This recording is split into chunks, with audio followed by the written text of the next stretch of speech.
Welcome to Shanmugam IAS academy. இன்னைக்கு நம்ம 8th and 9th June உடைய கரண்ட் அஃபேர்ஸ் டிஸ்கஸ் பண்ண போகிறோம். ஃபர்ஸ்ட் நியூஸ் நம்ம பார்க்கலாம். இந்த நியூஸ் உங்களுக்கு ஹிந்து நியூஸ் பேப்பர் டெல்லி எடிஷனில் ஃப்ரண்ட் பேஜில் கொடுத்துருக்காங்க. NTA sets up panel on NEET allegation, rules out a retest. So இப்போ ஜூன் 4th அன்னைக்கு நீட் எக்ஸாமினேஷனுடைய ரிசல்ட்ஸ் வந்து ரிலீஸ் ஆகிருக்கு. அண்ட் இந்த ரிசல்ட்ஸ் வந்து ரிலீஸ் ஆனதுக்கப்புறமா நிறைய பேர் இந்த ரிசல்ட்ஸை வந்து கிரிட்டிசைஸ் பண்ணியிருக்காங்க. பிகாஸ் இதில் வந்துட்டு சில இல்லாஜிக்கலான விஷயங்கள் எல்லாம் வந்துட்டு ஹேப்பன் ஆகிருக்கு. அண்ட் அதனால் நிறைய மக்கள் வந்துட்டு அவங்களுடைய கிரீவியன்சஸை தெரிவிச்சிருக்காங்க அண்ட் ரீடெஸ்ட்டுக்காகவும் வந்து கேட்டிருக்காங்க.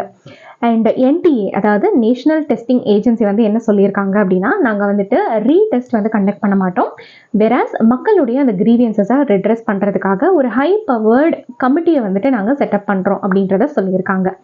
அண்ட் இந்த ஹை பவர்டு கமிட்டியை யார் லீட் பண்ண போகிறாங்க அப்படின்னா it is former UPSC chairperson.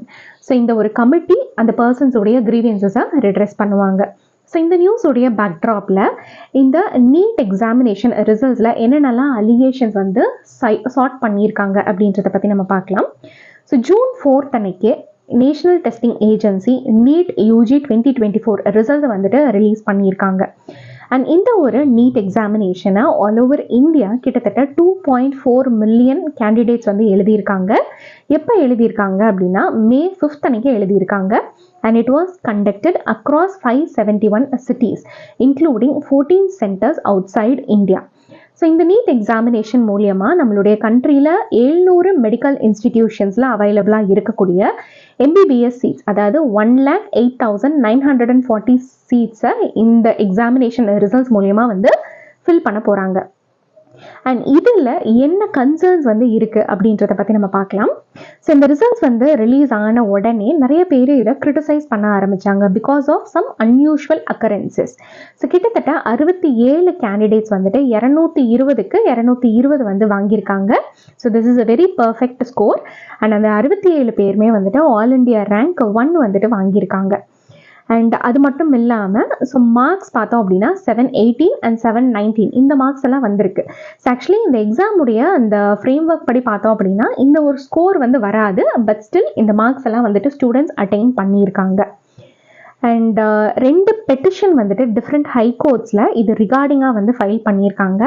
அதாவது இந்த ரிசல்ட்ஸுடைய வேலிடிட்டியை கண்டெஸ்ட் பண்ணி ஃபைல் பண்ணியிருக்காங்க. அண்ட் ஆல்சோ வேறு என்ன ஃபைன் பண்ணியிருக்காங்க அப்படின்னா, ஆல் இண்டியா ரேங்க் 1 எடுத்த 8 கேண்டிடேட்ஸ் பார்த்தோம் அப்படின்னா same examination centre in Haryana, இங்கே இந்த ஒரு சென்டரில் வந்துட்டு யாரெல்லாம் எழுதியிருக்காங்களோ அவங்க தான் வந்துட்டு ஸ்கோர் பண்ணியிருக்காங்க.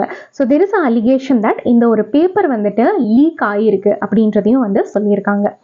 ஸோ இதுக்கு நேஷ்னல் டெஸ்டிங் ஏஜென்சி வந்துட்டு ஒரு ரெஸ்பான்ஸ் கொடுத்துருக்காங்க. ஸோ அவங்க என்ன ரெஸ்பான்ஸ் கொடுத்துருக்காங்க அப்படின்னா, ஸோ இப்போ வந்துட்டு இருக்கக்கூடிய அந்த question paper new NCERT textbook ரிகார்டிங்காக ஃப்ரேம் பண்ணியிருக்காங்க.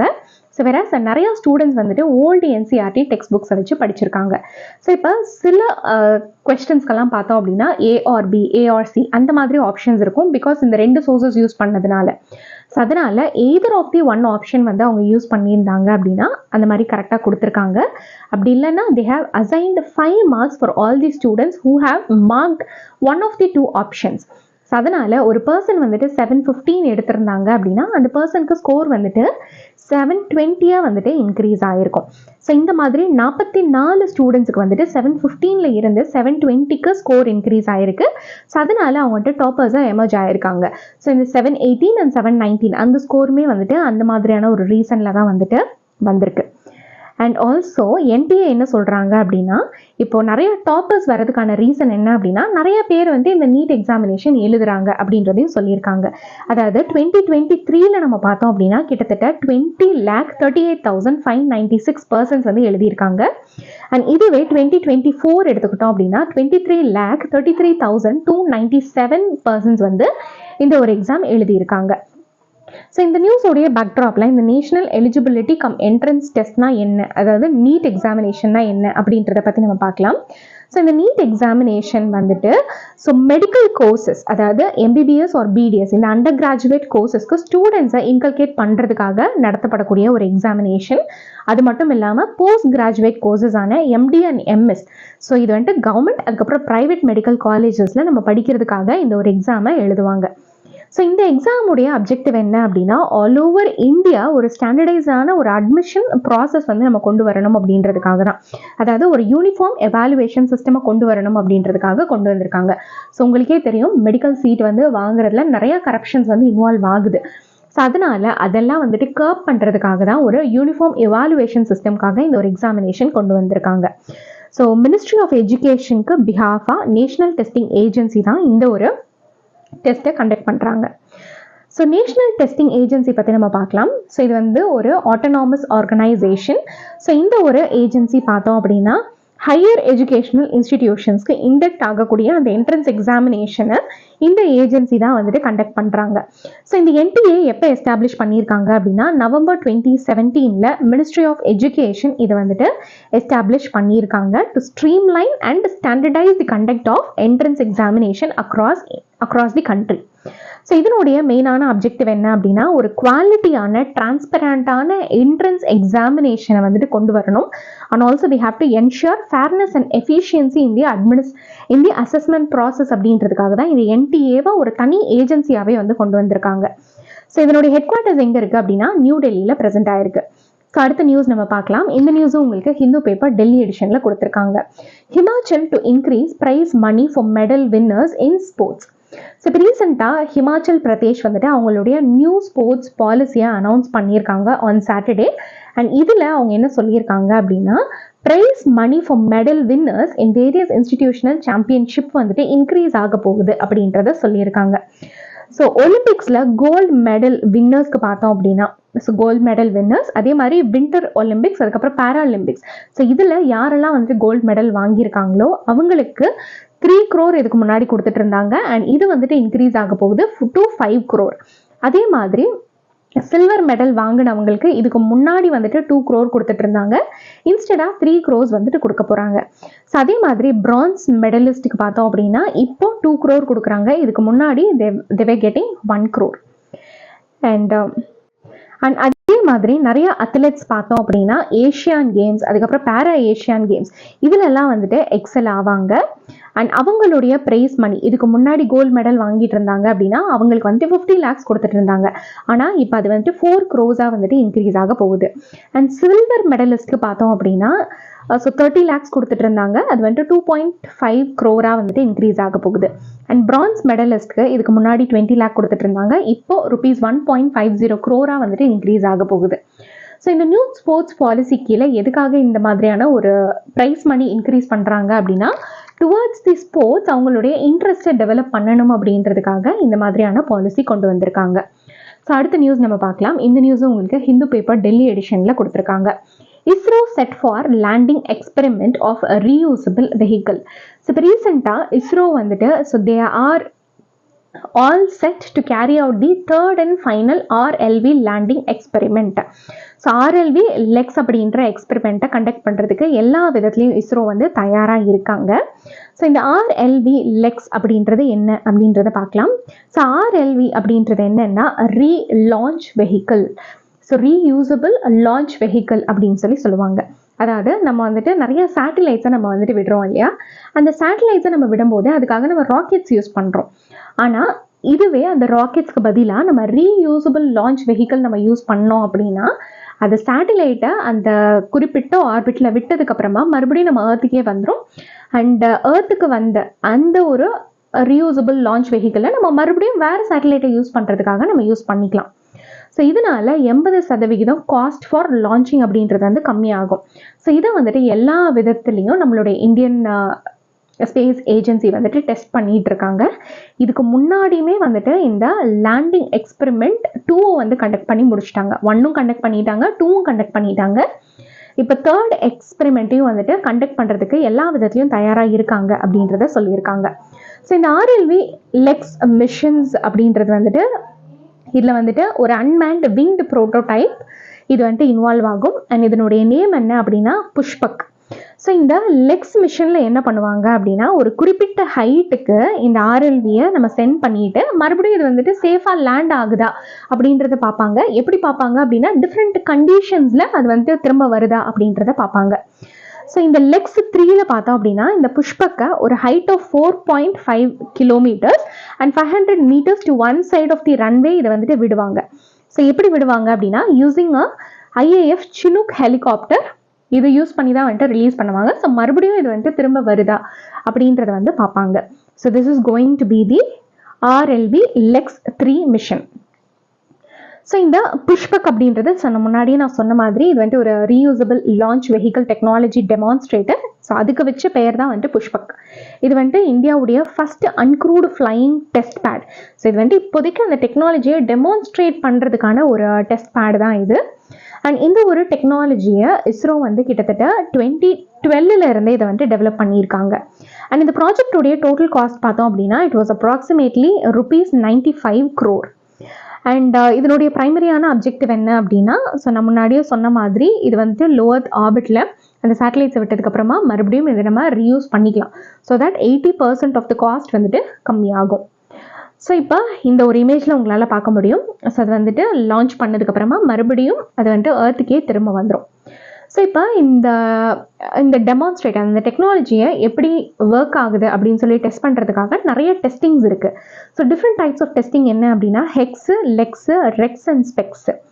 ஸோ ஹெக்ஸ் என்ன அப்படின்னா ஹைப்பர்சோனிக் ஃப்ளைட் எக்ஸ்பெரிமெண்ட். ஸோ இதில் மொத்தமாக வந்துட்டு 4 டெஸ்ட்டு பிளான் பண்ணியிருக்காங்க. அண்ட் இதில் என்ன பார்ப்பாங்க அப்படின்னா ஹைப்பர்சோனிக் ஃப்ளைட் கேப்பபிலிட்டிஸ் வந்து எப்படி இருக்குன்றதை டெஸ்ட் பண்ணுவாங்க.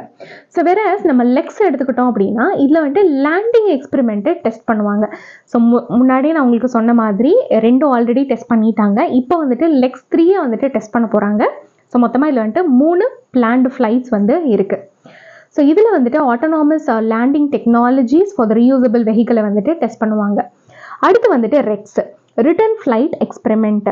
ஸோ இதில் பார்த்தோம் அப்படின்னா அந்த ஒரு வெஹிக்கிளுடைய ability to safely return from the space after completing its mission. So அதை வந்துட்டு டெஸ்ட் பண்ணுவாங்க. அண்ட் ஸ்பெக்ஸில் என்ன டெஸ்ட் பண்ணுவாங்க அப்படின்னா it is a scramjet propulsion experiment. So இதில் வந்துட்டு ஆக்சிஜனை அந்த சிஸ்டம் வந்துட்டு எப்படி யூஸ் பண்ணுது from the atmosphere during the flight அப்படின்றத டெஸ்ட் பண்ணுவாங்க. ஸோ அடுத்த நியூஸ் நம்ம பார்க்கலாம். இந்த இமேஜ் வந்துட்டு உங்களுக்கு ஹிந்து பேப்பர் டெல்லி எடிஷனில் கொடுத்துருக்காங்க. That is so new government வந்துட்டு ராஷ்டிரபதி பவனில் வந்து ஸ்வேரன் பண்ணுறதுக்கான அரேஞ்ச்மெண்ட்ஸ் எல்லாம் வந்துட்டு போயிட்டுருக்கு. அண்ட் அதுக்கான ஒரு இமேஜ் தான் இது. அண்ட் இது ரிகார்டிங்கான இன்னொரு நியூஸ் நம்ம பார்க்கலாம். இந்த நியூஸ் வந்துட்டு உங்களுக்கு வேரியஸ் நியூஸ் பேப்பர்ஸில் கொடுத்துருக்காங்க. So it was given in your Indian Express, India Today, அதுக்கப்புறம் India TV news. So central hall where Modi addressed NDA historic venue in parliament. So இப்போ ரீசெண்டாக பார்லிமெண்ட்டுடைய ஓல்டு பார்லிமெண்ட்டுடைய சென்ட்ரல் ஹாலில் NDA வந்து மீட் பண்ணியிருக்காங்க. And so this is where நம்மளுடைய prime minister Narendra Modi அவர் வந்துட்டு NDAவை அட்ரஸ் பண்ணியிருக்காரு. ஸோ இந்த நியூஸோடைய பேக்ட்ராப்பில் இந்த பார்லிமெண்ட் ஹவுஸ் காம்ப்ளெக்ஸ் அதுக்கப்புறம் இந்த சென்ட்ரல் ஹாலை பற்றி தான் நம்ம வந்துட்டு பார்க்க போகிறோம். So BJP let national democratic alliance வந்துட்டு பிரைம் மினிஸ்டர் நரேந்திர மோடியை அன்னானிமஸாக இந்த குவாலிஷன் பார்ட்டியுடைய அந்த பார்லிமெண்ட்ரி பார்ட்டி லீடராக வந்துட்டு எலெக்ட் பண்ணியிருக்காங்க. அண்ட் இந்த ஈவெண்ட் வந்து எங்கே நடந்திருக்கு அப்படின்னா central hall of the old parliament பில்டிங்கில் தான் இந்த ஒரு ஈவெண்ட் நடந்திருக்கு. ஸோ இந்த நியூஸோடைய பேக்ட்ராப்பில் இந்த பார்லிமெண்ட் ஹவுஸ் காம்ப்ளெக்ஸில் என்னென்ன பில்டிங்ஸ் எல்லாம் இருக்குது அப்படின்றத பற்றி நம்ம பார்க்கலாம்.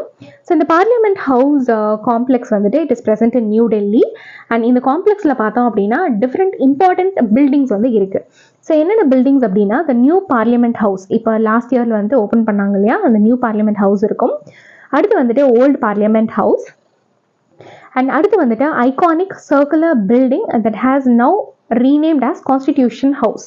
ஸோ அதாவது parliament house annex and parliament library building. So இது எல்லாமே வந்துட்டு இந்த பார்லிமெண்ட் ஹவுஸ் காம்ப்ளெக்ஸில் வந்து ப்ரெசென்ட் ஆகிருக்கும். ஸோ இந்த பார்லிமெண்ட் ஹவுஸ் காம்ப்ளெக்ஸோட கஸ்டோடியன் யார் அப்படின்னா லோக்சபாவுடைய ஸ்பீக்கர். ஸோ இந்த central hall in Indian parliament, so இதனுடைய ரோல் என்ன, இது எப்போ எஸ்டாப்ளிஷ் பண்ணாங்க, இது வரைக்கும் என்ன நடந்திருக்கு அப்படின்றத பற்றி நம்ம பார்க்கலாம். ஸோ இந்த இந்தியன் பார்லிமெண்ட்டுடைய சென்ட்ரல் ஹாலை எப்போ எஸ்டாப்ளிஷ் பண்ணியிருக்காங்க அப்படின்னா 1927 வந்துட்டு எஸ்டாப்ளிஷ் பண்ணியிருக்காங்க. ஸோ இது தொடங்கினதுல இருந்தே இங்கே பார்த்தோம் அப்படின்னா நிறையா இம்பார்ட்டண்ட்டான விஷயங்கள் வந்து விட்னஸ் பண்ணியிருக்காங்க. ஸோ இதனுடைய ஹிஸ்டாரிக்கல் பேக்ட்ராப் பற்றி நம்ம பார்க்கலாம். ஸோ இந்த சென்ட்ரல் ஹாலை இனிஷியலாக எதுக்காக கொண்டு வந்தாங்க அப்படின்னா மெம்பர்ஸ் ஆஃப் லெஜிஸ்லேச்சருக்கு ஒரு லைப்ரரியாக தான் வந்துட்டு இது ஒரிஜினலாக கொண்டு வந்தாங்க. அண்ட் 1946 கான்ஸ்டிடியூவன்ட் அசம்பிளி வந்துட்டு டிஸ்கஸ் பண்ணுறதுக்கும் டிபேட் பண்ணுறதுக்கும் ஒரே இடம் தேவைப்பட்டது. அதனால இந்த சென்ட்ரல் ஹாலில் நிறையா பெஞ்சஸ் எல்லாம் வந்துட்டு ஆட் பண்ணி இது வந்துட்டு கான்ஸ்டிடியூஷனை வந்துட்டு டிபேட் பண்ணுறதுக்கான ஒரு இடமா வந்து கொண்டு வந்தாங்க. ஸோ அப்பத்துலேருந்து இது வந்துட்டு கான்ஸ்டிடியூவன்ட் அசம்பிளி ஹாலாக இது வந்துட்டு கிட்டத்தட்ட 3 வருஷம் வந்து ஒர்க் பண்ணியிருக்கு. தட் இஸ் 1946 இருந்து 1949 வரைக்கும். அண்ட் நம்மளுடைய இந்தியாவுக்கு பவர் டிரான்ஸ்ஃபர், பிரிட்டிஷ் கிட்ட இருந்து பவர் டிரான்ஸ்ஃபர் நடந்ததுமே இந்த இடத்துல தான். ஸோ ஆகஸ்ட் 15, 1947 இந்த சென்ட்ரல் ஹாலில் தான் வந்துட்டு பிரிட்டிஷ் ரூல் வந்துட்டு நம்மளுடைய இந்தியாவுக்கு மாற்றப்பட்டிருக்கு. அண்ட் ஃபர்ஸ்ட் பிரைம் மினிஸ்டரான ஜவஹர்லால் நேரு அவருடைய ஃபேமஸான ஸ்பீச்சான ட்ரைஸ்ட் வித் டெஸ்டினி ஸ்பீச்சை இந்த சென்ட்ரல் ஹாலில் இருந்து தான் வந்து கொடுத்துருக்காரு. ஸோ இதனுடைய அந்த ஆர்கிடெக்சரல் ஃபீச்சர்ஸ் பற்றி நம்ம பார்க்கலாம். ஸோ இந்த ஹால் பார்த்தோம் அப்படின்னா ஒரு ஆக்டோகானல் ஷேப்பில் வந்துட்டு ஸ்ட்ரக்சர் பண்ணியிருக்காங்க. அண்ட் இதில் பார்த்தோம் அப்படின்னா ஒரு டிஸ்டிங்டிவ் டோம் ஸ்ட்ரக்சர் வந்துட்டு நம்மளுக்கு இருக்கும். அண்ட் இதில் பார்த்தோம் அப்படின்னா இந்த இமேஜ்லேயே உங்களால் பார்க்க முடியும். ஸோ நிறைய பர்சனாலிட்டிஸுடைய அந்த பெயிண்டிங்ஸ் எல்லாம் வந்துட்டு இங்கே ப்ரெசென்ட் ஆயிருக்கு. அதாவது நிறைய பேருடைய போர்ட்ரைட்ஸ் இங்கே ப்ரெசென்ட் ஆயிருக்கு. திஸ் இன்க்ளூட் ஃப்ரீடம் ஃபைட்டர்ஸ், அதுக்கப்புறம் வந்துட்டு ஃபார்மர் பிரசிடென்ட், அதுக்கப்புறம் prime ministers of India. So அவங்களுடைய போர்ட்ரைட்ஸ் எல்லாம் வந்துட்டு இங்கே வச்சுருக்காங்க. ஸோ இதனுடைய ஃபங்க்ஷன்ஸ் அண்ட் யூசேஜ் பற்றி நம்ம பார்க்கலாம். ஸோ இப்போ வந்துட்டு நியூ பார்லிமெண்ட் பில்டிங் கட்டினதுக்கப்புறமா பெருசாக யூஸ் பண்ணலை அப்படின்னாலும் இதுக்கு முன்னாடி இந்த ஃபங்க்ஷன்ஸ் எல்லாம், இப்போ நான் மென்ஷன் பண்ண போகிற ஃபங்க்ஷன்ஸ் எல்லாம் இந்த சென்ட்ரல் ஹாலில் தான் வந்துட்டு நடந்தது. ஸோ இந்த சென்ட்ரல் ஹாலில் பார்த்தோம் அப்படின்னா joint sitting of the both the houses of the parliament நடந்திருக்கு. So particularly during significant addresses such as president's speech, அதுக்கப்புறம் வந்துட்டு at the commencement of the budget session, இதெல்லாமே வந்துட்டு அங்கே தான் நடந்திருக்கு. And also it is a venue for informal discussion and meetings among the members of parliament.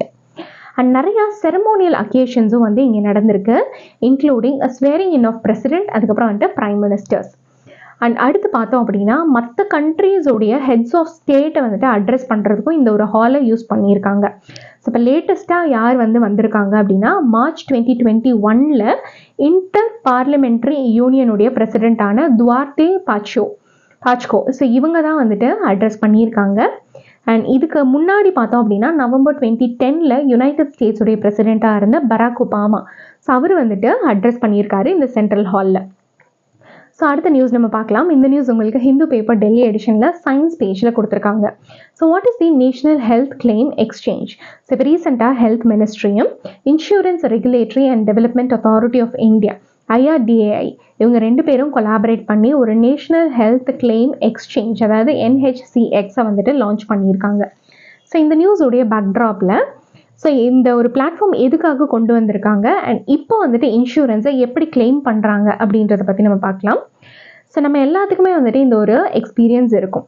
அதாவது நம்மளுடைய வீட்டில் யாராவது ஹாஸ்பிட்டல்ஸில் அட்மிட் ஆகிருந்தாங்க அப்படின்னா so we would have put some insurance policies. So இப்போ இந்த இன்சூரன்ஸ்க்குன்னு சொல்லி ஒவ்வொரு ஹாஸ்பிட்டல்லையும் தனித்தனி டிபார்ட்மெண்ட்ஸ் வந்து வச்சுருப்பாங்க. ஸோ நம்மளுடைய அந்த பாலிசி கார்டு கொண்டு போய் நம்ம அந்த இன்சூரன்ஸ் டிபார்ட்மெண்ட்டில் நம்ம போய் கேட்கணும். ஸோ நம்மளுடைய அந்த ட்ரீட்மெண்ட் எல்லாமே இதில் எலிஜிபிளாக அண்ட் அதுக்கான கிளைம் எப்படி எடுக்கலாம் அப்படின்றத நம்ம போய் அந்த டிபார்ட்மெண்ட்டில் கொடுக்கணும். அண்ட் அங்கே இருக்கக்கூடிய பர்சனல்ஸ் அதை வந்துட்டு ரெக்டிஃபை பண்ணி நம்மளுக்கு கொடுப்பாங்க. So this is how we claim. So இந்த கரண்ட் கிளைமிங் ப்ராசஸ் பற்றி நம்ம இன்னும் கொஞ்சம் டீட்டெயிலாக பார்க்கலாம். ஸோ அந்த ஒரு இன்சூரன்ஸ் பாலிசி டீட்டெயில்ஸ் பார்த்தோம் அப்படின்னா அவங்க கொடுக்கக்கூடிய அந்த கார்டில் இருக்கும்.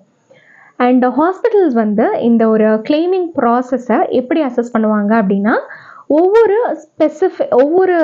ஹாஸ்பிட்டல்ஸ்க்கு அண்ட் ஒவ்வொரு இன்சூரன்ஸ் கம்பெனிஸ்க்கும் பார்த்தோம் அப்படின்னா ஒரு ஸ்பெசிஃபிக்கான கிளைம் ப்ராசஸிங் போர்ட்டல் அப்படின்றது இருக்கும். ஸோ அந்த போர்ட்டலில் நம்மளுக்கு தேவைப்படுற அந்த நெசசரி டாக்குமெண்ட்ஸை நம்ம வந்துட்டு அதில் அப்லோட் பண்ணிட்டோம் அப்படின்னா அதில் வந்துட்டு ப்ரீ ஆத்தரைசேஷன் நடக்கும், அதே மாதிரி கிளைம் அப்ரூவலும் நடக்கும். And state health agency, insurance company or third party administrator என்ன பண்ணுவாங்க அப்படின்னா அந்த கிளைமுக்கான அந்த அப்ரூவலை அவங்க வந்து கொடுப்பாங்க. அண்ட் ஆல்சோ அந்த இன்டர்னல் போர்ட்டல் மூலயமா அந்த ஃபார்மை வந்துட்டு டிஜிட்டைஸும் பண்ணுவாங்க. டிஜிட்டைஸ் பண்ணி அந்த கிளைம்ஸை வந்துட்டு ரிலவெண்ட் டீமுக்கு வந்து செட் பண்ணுவாங்க. ஸோ இந்த மாதிரி ஒரு மேனுவல் ப்ராசஸாக தான் வந்து இது நடக்கும். அண்ட் இதுவே நம்ம மற்ற கண்ட்ரீஸ்லாம் எடுத்துக்கிட்டோம் அப்படின்னா மோஸ்ட்டாக 90% ஆஃப் த கண்ட்ரீஸில் இது வந்துட்டு ஆட்டோ அட்ஜுடிகேஷன் மூலியமாக தான் வந்துட்டு நடக்குது. ஆனால் நம்மளுடைய இந்தியாவில் தான் வந்து இது மேனுவல் ப்ராசஸாக நடக்குது. ஸோ இந்த கரண்ட் ப்ராசஸில் வந்துட்டு நிறைய சேலஞ்சஸ் இருக்குது. ஸோ என்னென்ன சேலஞ்சஸ் இருக்குது அப்படின்னா நான் முன்னாடியே சொன்ன மாதிரி மேனுவல் மெத்தடாக இது பண்ணுறாங்க.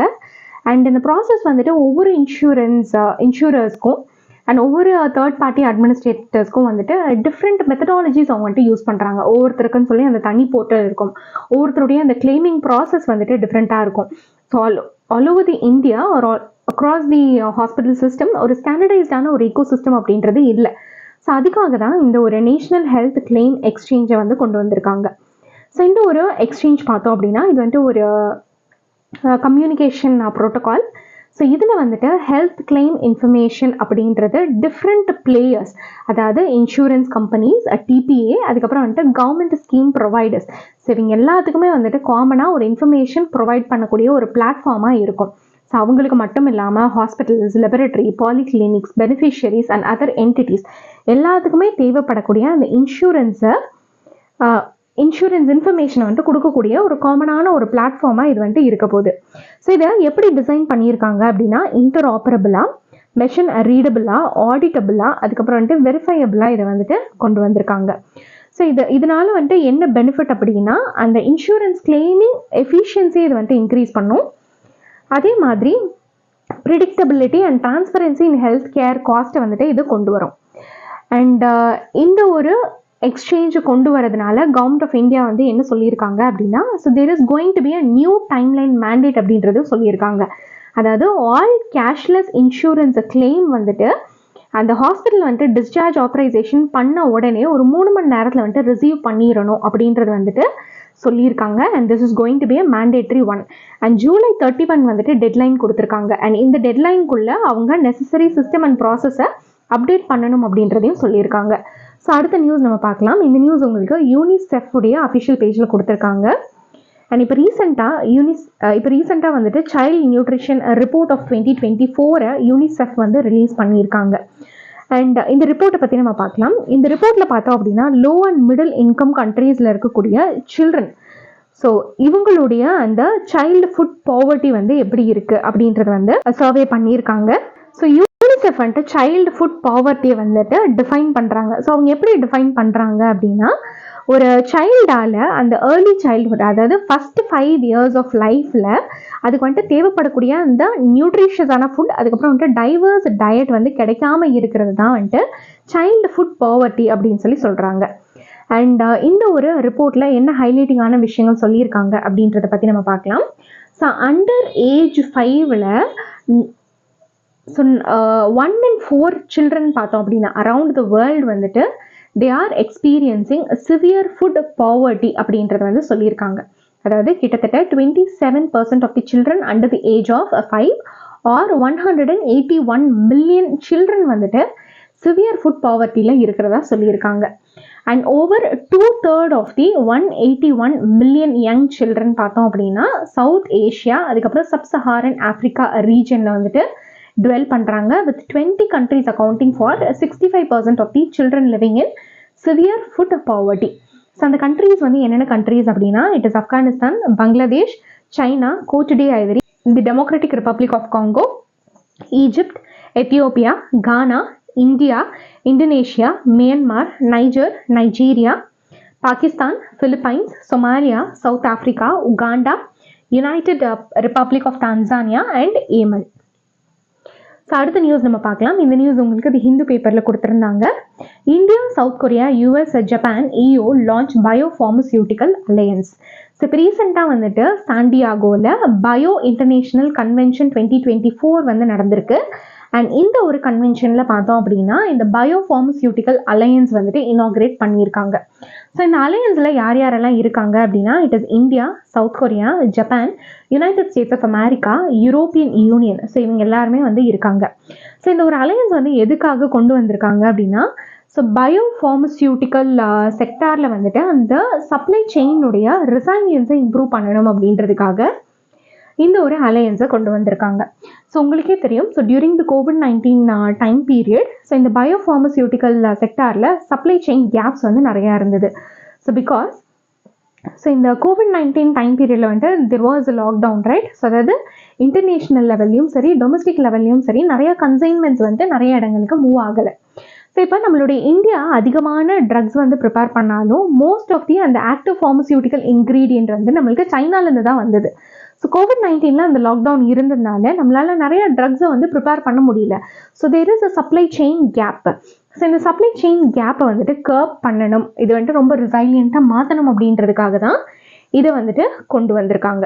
ஸோ இந்த பயோ இன்டர்நேஷ்னல் கன்வென்ஷனில் தான் இந்த அலையன்ஸை இனாகிரேட் பண்ணியிருக்காங்க. ஸோ இந்த பயோ இன்டர்நேஷ்னல் கன்வென்ஷன் 2024 என்ன அப்படின்றத பற்றி நம்ம பார்க்கலாம். ஸோ இந்த பயோ இன்டர்நேஷ்னல் கன்வென்ஷன் அப்படின்றது வந்துட்டு பயோ டெக்னாலஜி இண்டஸ்ட்ரியில் இருக்கக்கூடிய ஸோ டாப் லெவலில் இருக்கக்கூடிய பர்சன்ஸ் அரவுண்ட் த வேர்ல்டு வந்து இதில் கலந்துக்குவாங்க. ஸோ கிட்டத்தட்ட 20,000 லீடர்ஸ் வந்து இதில் கலந்துருக்காங்க. அண்ட் இதில் பார்த்தோம் அப்படின்னா entire biotech ecosystem from public pharmaceutical கம்பெனிஸ்லேருந்து biotech startups to academia, non profits, அதுக்கப்புறம் வந்துட்டு கவர்மெண்ட் ஏஜென்சி எல்லாருமே வந்துட்டு இதில் கலந்துக்கிட்டு அவங்களுடைய அந்த ப்ராப்ளம்ஸை இதில் வந்துட்டு டிஸ்கஸ் பண்ணுவாங்க. ஆனால் அதுக்கான சொல்யூஷன்ஸையும் இதில் வந்துட்டு அட்ரஸ் பண்ணுவாங்க. So this is all about the bio pharmaceutical alliance. So இன்றைக்கி கொடுத்துருக்கக்கூடிய இம்பார்ட்டண்ட்டான டாபிக்ஸ் நம்ம வந்து கவர் பண்ணிட்டோம். நாளைக்கு இன்னொரு செட் ஆஃப் கரண்ட் அஃபேர்ஸோடு நான் உங்களை மீட் பண்ணுறேன். Till then, keep watching our channel. Thank you.